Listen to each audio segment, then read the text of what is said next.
Wow! That's a lot! Order!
Goodbye, my bestie. Goodbye, my friend. I won't forget you till we meet again. Goodbye, my bestie. Goodbye, my friend. I won't forget you till we meet again. I won't forget you. I won't forget. I won't forget you. I won't forget. Goodbye, my bestie. Goodbye, my friend. I won't forget you. I won't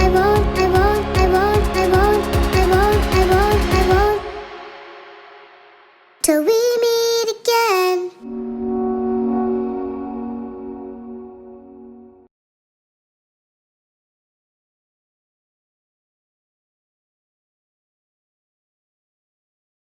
I was loading eggs into my trunk when a BMW reversed into the spot next to me and crunched into my back door, right where my baby was sleeping in her car seat. My bags hit the ground, eggs cracking across the asphalt, and I ripped her door open with my heart slamming. She was screaming her lungs out, but she wasn't hurt, and my legs nearly gave out from the relief. Then a kid barely old enough to drive stepped out of the car and pointed his phone right at my face. "You hit my car, you old lady. I filmed the whole thing." "Wrong, your car hit mine. You could have killed my daughter." But he was already dialing 911, and my heart hammered because it was his word against mine, and if this incident got out, I could lose my daughter. He yelled into his phone, "I need help, send the police, send everyone," and laid down next to his bumper like a crash victim. My jaw dropped, because the only person who should have been crying was my baby. The cop arrived in record time, and the kid limped over holding his neck. I rushed to explain, "Wait, it's not what you think," but the cop was already admiring the kid's car. "That paint job is pristine." Before I could say another word, he spun me against my own window and cuffed me, and my daughter watched me through the glass. "Why are you arresting me? I'm innocent." "That's what they all say," the cop said. I twisted my body toward the window. "My baby is in that car." "A baby? Child services will meet us at the station." My whole body started shaking, and I couldn't move my arms, so I pointed with my feet. "Look, the dent is on my door, right next to her car seat." But the kid moved his body to block the dent before the cop could see. The cop raised both hands. "It's his word against yours. Unless you got proof he hit you, I'm taking you in." I clenched my fists behind my back, and that's when it hit me. "Proof? I don't have any proof, but he does." I pointed at the phone still in the kid's hand. "He was filming himself when he hit me. It's all on there." The kid's face drained, and he hugged the phone to his chest.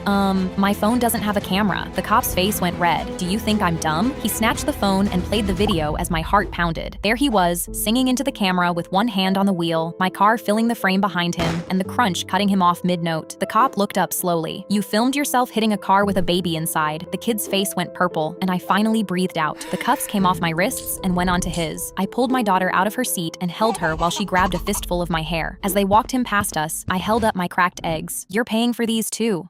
I was loading eggs into my trunk when a BMW reversed into the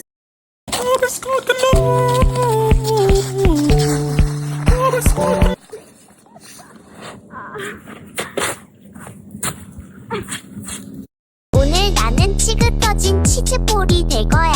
오늘 나는 치그떠진 치즈볼이 될 거야. 오늘 나는 치그떠진 치즈볼이 될 거야. 오늘 나는 치그떠진 치즈볼이 될 거야. 오늘 나는 치그떠진 치즈볼이 될 거야. 오늘 나는 치그떠진 치즈볼이 될 거야. 오늘 나는 치그떠진 치즈볼이 될 거야. 오늘 나는 치그떠진 치즈볼이 될 거야. 오늘 나는 치그떠진 치즈볼이 될 거야. 오늘 나는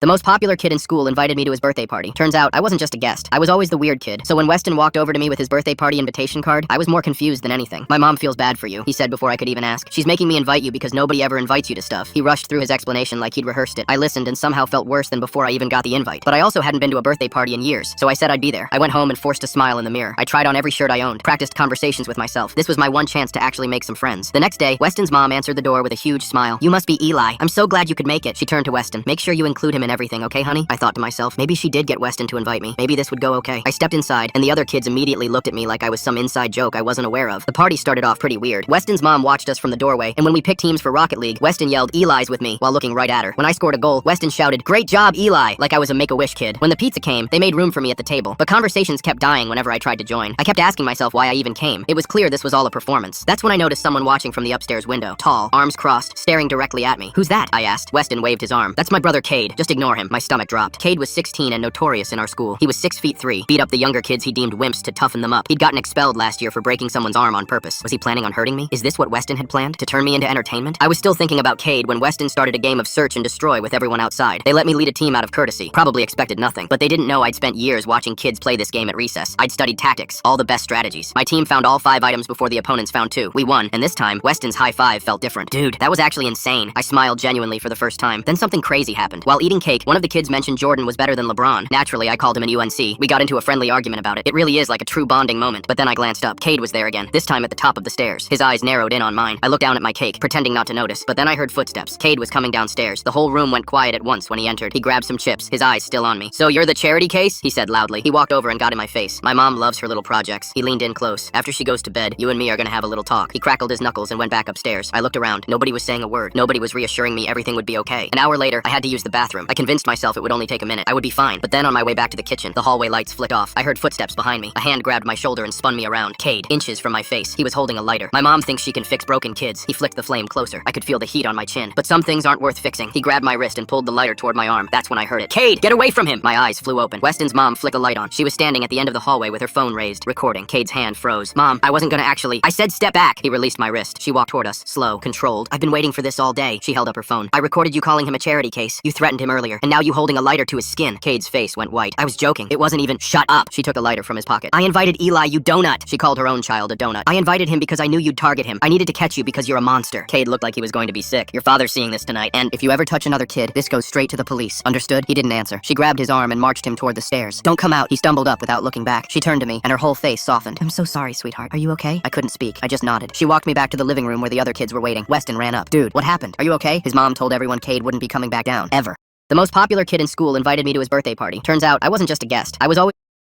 Students, what prank made you realize you went too far? It was the middle of winter in 8th grade, and me and my best friend Devin had nothing going on. One night, he texted me a link to this Bluetooth speaker the size of a thumb. Tiny thing, but it was loud. We came up with a plan that felt genius at the time. We'd hide the speaker in the ceiling above Mrs. Evans' desk, play fart sounds during English class, and grab it after school before anyone figured it out. During lunch, we snuck in, and I stood lookout while Devin climbed up and popped the tile. He dropped the speaker in, and we were out of there in 30 seconds. After lunch, we tested it with one fart sound, and the whole class erupted. Mrs. Evans was so confused she just stood there asking who did that. Me and Devin almost passed out trying to hold in our laughs. We planned to grab the speaker after school, but Mrs. Evans stayed late grading papers until 5. We figured we'd get it tomorrow. No big deal. That was our first mistake. Day 2, we kept it going. Different farts, a burp, one that sounded like a dying whale. Mrs. Evans was losing her mind checking backpacks and desks trying to find the source. Day 3, the speaker was still up there because Mrs. Evans never left the room. We figured why stop now. Day 4 is when things started getting weird. Other teachers were hearing it too because the sound traveled through the vents. The math teacher accused kids of hiding a phone. The science teacher thought his radiator was broken. By day 5, the principal made an announcement about unusual sounds in the building and said they were investigating. I was getting nervous, but Devin thought it was hilarious. Day 6, maintenance came and checked the vents and pipes. Found nothing. Day 7, the janitor, Mr. Rick, told kids he heard the sounds at night when no one was in the building. That's when kids started saying the school was haunted. Day 10, and the speaker was still going. I looked up the battery life online and it said 8 hours. It had been almost 2 weeks. I started thinking maybe there was something actually wrong with this thing. Day 12, a parent called the school worried about demonic activity. Her daughter was scared to come to class. Day 14, we had an emergency assembly and the principal said they were bringing in a specialist to handle the situation. I thought maybe a plumber or an electrician. Then Devin showed me the email his mom got from the school. school. They hired an exorcist. An actual exorcist from a church 2 towns over. That's when I knew we had gone way too far. The exorcist showed up on a Tuesday morning. Tall guy with gray hair and a long black robe carrying a Bible and holy water like he was about to battle a demon from a movie. Kids were glued to the windows. Teachers gave up trying to teach. The whole school just watched this man walk down the hallway praying and splashing water on lockers. I was sitting in Mrs. Evans' class with my heart pounding out of my chest. Devin was next to me trying not to laugh. I whispered that we needed to come clean before this got worse. He whispered back that I was insane and this was the best thing that ever happened to him. Then the exorcist stopped at our door. He stepped inside and the entire room went silent. He walked to the middle of the class and closed his eyes and started praying real loud. That's when Devin made the worst decision of his life. He took out his phone under the desk and played one more fart sound. The exorcist's eyes shot open. Nobody moved. He looked up slowly at the ceiling right above Mrs. Evans' desk. He asked for a ladder. The janitor, Mr. Rick, brought one, and the exorcist climbed up and pushed the ceiling tile aside. He reached in and pulled out a tiny dust-covered Bluetooth speaker. He held it up and looked at it for a long time. Then he turned to Mrs. Evans and said, "Well, that's a first." Mrs. Evans looked confused for about half a second before her face twisted into pure rage. She scanned the room and spotted Devin still holding his phone like an idiot. He gave her a little wave. We got suspended for 2 weeks, both of us. The school sent an apology email to every parent explaining there was no demon in the building, just 2 idiots with a Bluetooth speaker. The exorcist charged $400 and our parents had to split it. I was grounded until spring, but somehow we became legends. Kids still talk about it. Freshmen ask us about the exorcism like we summoned an actual ghost. The speaker sits on my desk now. Battery finally died after 19 days. I still don't know how it lasted that long. Devin swears the thing was cursed for real. My dad brings it up every Thanksgiving. He calls it the best $200 he ever spent. I disagree, but the speaker's still on my desk, just in case.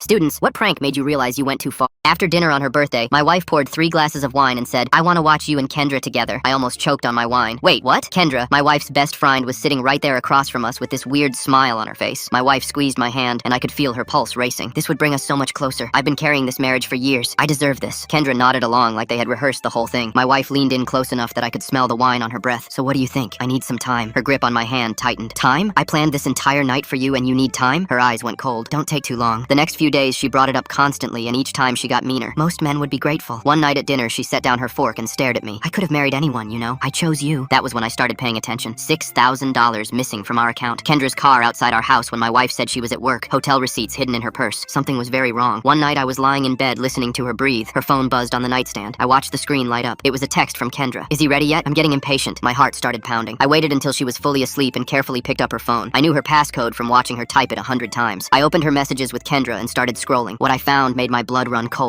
Months of texts planning the whole thing. She wrote that she was trapped and that I was holding her back and that she was done pretending to love me but refused to leave empty-handed. The plan was all there. I sleep with Kendra. My wife hides in the closet with a camera. She takes photos and files for divorce and takes the house and the cars and my retirement. Then I saw the message that made me stop breathing. He's so stupid. He'd never figure this out in a million years. I screenshotted everything and sent it all to my email. Then I deleted the sent email from her phone and put it back exactly where it was. My hands were shaking the entire time. Then I heard her shift in bed. I froze. She rolled over and mumbled something but did not wake up. I did not sleep the rest of the night. Next morning, I forwarded everything to my lawyer. That afternoon, he called me back. "This is fraud. This is conspiracy. We file today." When she came home that night, she was glowing. "So, this weekend?" I looked her right in the eyes and smiled. "Sure, I'm ready." Her whole face lit up. Next morning, she woke up to divorce papers at the door. She is standing in the doorway in her bathrobe holding the papers. Her hands start trembling. "What is this?" I do not answer. I just watch her eyes move across the page. Her face twists into something I have never seen before, and she throws the papers at my face. She grabs her phone and calls Kendra over and over, but there is no answer. "What did you do?" I still say nothing. The next 3 months were a blur of lawyers and paperwork and waiting. Then finally, I am sitting in a courtroom. My lawyer presents the screenshots and the text messages and the moved money. Then he calls Kendra to the stand. She looks terrified. He puts her own text messages on the screen and asks if she wrote them. She tries to deny it, but her name is right there. The judge warns her about perjury. She breaks down and admits everything. How my wife recruited her. How they planned it for months. How they were going to frame me and split everything. My wife grips the table so hard her knuckles turn white. "Shut up. You're ruining everything." "Ma'am, sit down," the judge says. Her lawyer tries to argue nothing actually happened, so there are no damages. My wife cannot help herself. "It would have worked if this idiot kept her mouth shut." Her own lawyer closes his eyes. The judge leans forward. "You just admitted to conspiracy in my courtroom. Documented conspiracy is grounds for full asset division." My wife shoots up so fast her chair crashes to the floor. "I carried him for years. I deserve that house." The bailiff starts walking toward her. She backs into the wall. "You ruined my life." They grab her arms and she thrashes and kicks and screams my name as they drag her through the doors. The judge looks at me. She gets nothing. Kept the house and the dog. My wife moved in with Kendra. Turns out I figured it out after all.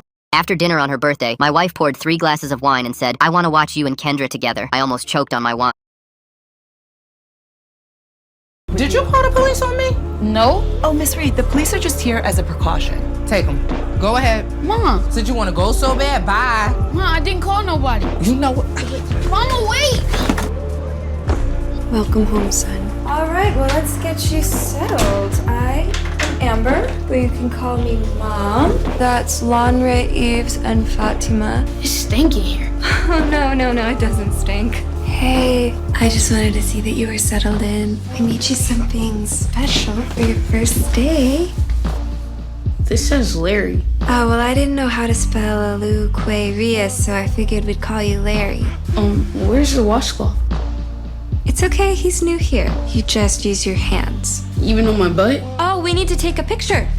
What are you wearing? Pajamas? You can wear that tonight, but from now on, I'll lay your clothes out. You can sprinkle some rosemary on it if you want. This food is nasty. Larry, we don't.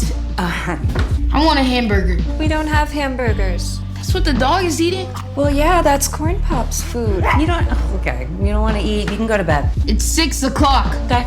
Man, I hate this house. We don't use the word hate in this house. Hey. We didn't eat lunch. You had celery and carrots, remember? I'm still hungry. You're supposed to be hungry. If you're full, that means you ate too much. How much longer do we have to do this? Why don't you try singing a song while you work? It might make you feel better. Back to work, Larry. We gotta leave for the farmer's market in 30 minutes. Whoa! Kid, I almost shot.